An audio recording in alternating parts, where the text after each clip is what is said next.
So hello everyone, फेरि पनि स्वागत छ हजुरहरूलाई मेरो डे 7 मिनी ब्लगमा। आई होप हजुरहरू सन्चै हुनुहुन्छ र म पनि एकदम सन्चै छु। मलाई चाहिँ एकदम नै भोक लागिरहेको छ होइन, तर खानाहरू केही छैन किचनमा, कि भाँडाहरू यस्तै परिरहेको छ बिहानको। अनि बासी भात थियो, त्यो बासी भात त खानु भएन। अनि फ्रिजमा मासु छ, म मासु खाँदैन। अनि मैले सोचेँ आज म चाउचाउ खान्छु।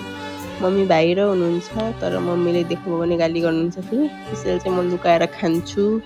अनि मैले चाहिँ ब्लिङ्किटदेखि अन्डा पनि मगाइसकेको थिएँ। अन्डा थिएन क्या घरमा। अनि अब चाउचाउमा त चाउचाउ र अन्डाको कम्बिनेसन चाहिँ एकदम मस्त राम्रो हुन्छ होइन, त्यही भएर चाहिँ मैले अन्डा मगाएँ। अनि चाहिँ चाउचाउ बोइल गर्न राखेँ। अनि यहाँ चाहिँ हामी 3जना थियौँ नि त, त्यसैले धेरै खान सकिँदैन। पहिला म भइदिएको भए एकैतालीमा पहिलाको म 5वटा चाउचाउ एकैतालीमा खाने। अहिले चाहिँ एउटा नि खान गाह्रो हुन्छ, गाह्रो बनाउँछ नि त आफूलाई, सन्चो छैन, त्यसैले खान दिनुहुन्न। 3 पेटी चाउचाउ थियो होइन, 3 पेटीमा 2 पेटी चाउचाउ चाहिँ मैले पहिल्यै सकाइसकेँ। अब 1 पेटी चाउचाउ बचेकै थियो, बिरामी भइसक्यो, अब खान मिलेन होइन। अनि मैले चाहिँ आफ्नो लागि सनी साइड अप बनाएको थिएँ। अनि चाहिँ मम्मीलाई चाहिँ फेरि यो सनी साइड अप मन पर्दैन क्या, जो प्रपरली पाकेको हुँदैन नि ऊ चाहिँ मम्मीले खानु हुँदैन, देखेरै खान मन लाग्दैन भन्दै हुनुहुन्थ्यो होइन। अनि देख्दैमा यस्तो खाउँ लाग्ने भइरहेको थियो चाउचाउ होइन।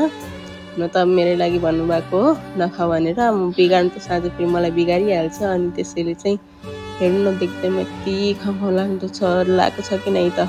अनि म चाहिँ खान लागेँ होइन, यति मिठो छ नि गाइज। म भोइस ओभर गर्दाखेरि